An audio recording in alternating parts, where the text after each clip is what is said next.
Now for our lesson today, I'm using imagery and thoughts from that beautiful gospel.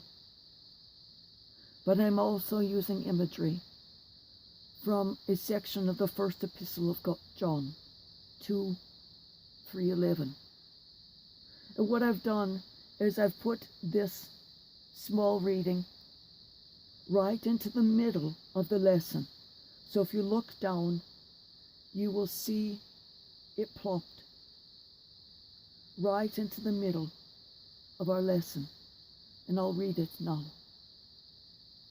Beloved, the way we may be sure that we know Jesus is to keep his commandments. Whoever says, I know him, but does not keep his commandments is a liar, and the truth is not in him. But whoever keeps his word, the love of God is truly perfected in him. This is the way we know that we are in union with him. Whoever claims to abide in him ought to walk just as he walked. Beloved, I am writing no new commandment to you, but an old commandment that you had from the beginning. The old commandment is the word that you have heard, and yet I do write a new commandment to you, which holds true in him and among you, for the darkness is passing away, and the true light is already shining. Whoever says he is in the light, yet hates his brother, is still in the darkness. Whoever loves his brother remains in the light, and there is nothing in him to cause a fall. Whoever hates his brother is in darkness. He walks in darkness and does not know where he is going, because the darkness has blinded his eyes. The word of the Lord. Thanks be to God. Going back now to the top. Moving through this scripture, the beauty of the words and images takes you from idea to idea and leaves you at all the connected things. The Apostle John writes about his strength of character, his faithfulness in relationships, and the veracity in all personal dealings. And we can tell if we or another is faithfully with Christ, or is just making lip service to his teachings, while going about their own business from this epistle section.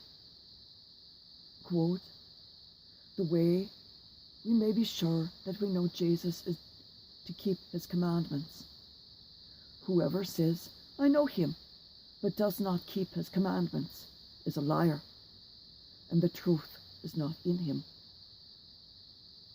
So many of our political leaders claim to know God, but they don't keep any of the commandments about not attending to the neighbor's goodness.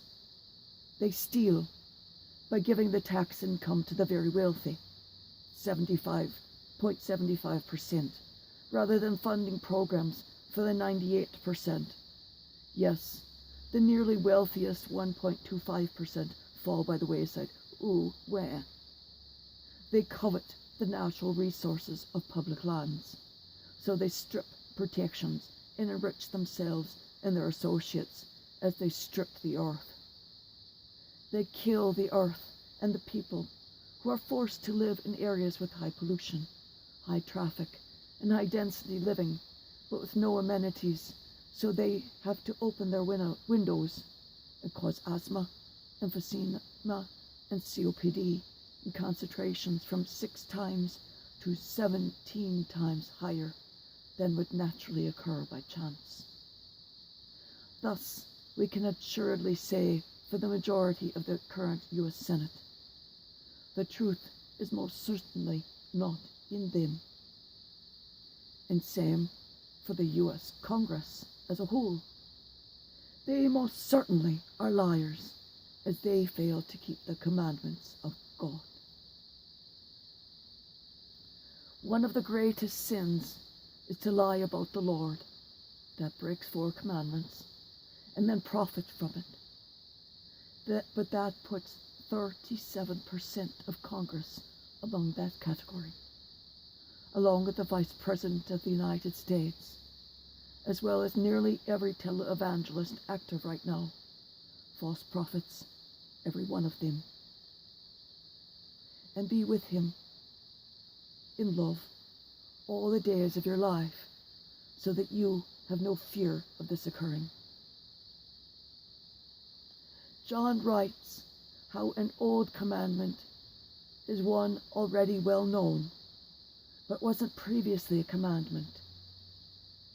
Continuing in that thought, but now changing it to compare the commandment to a word. That word is the oldest word, as it has been around since before time.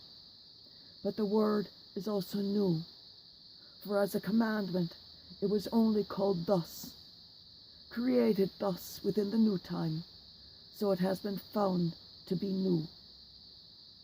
Quote, old almost since the foundation of the world, but new, not mentioned before, but part of everything we do, see, and say.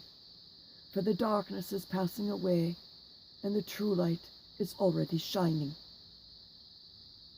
The new commandment is love. Love one another as I love you.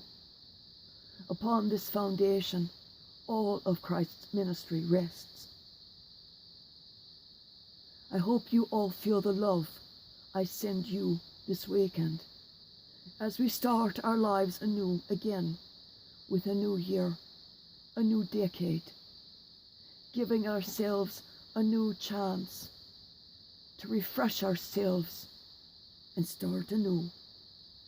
Together in love and with peace, we can change the world, realizing the promise of tomorrow through Jesus Christ, with peace and with love, holding others to the promise of Christ through the commandments, because we know him, and in him, with us, there is truth.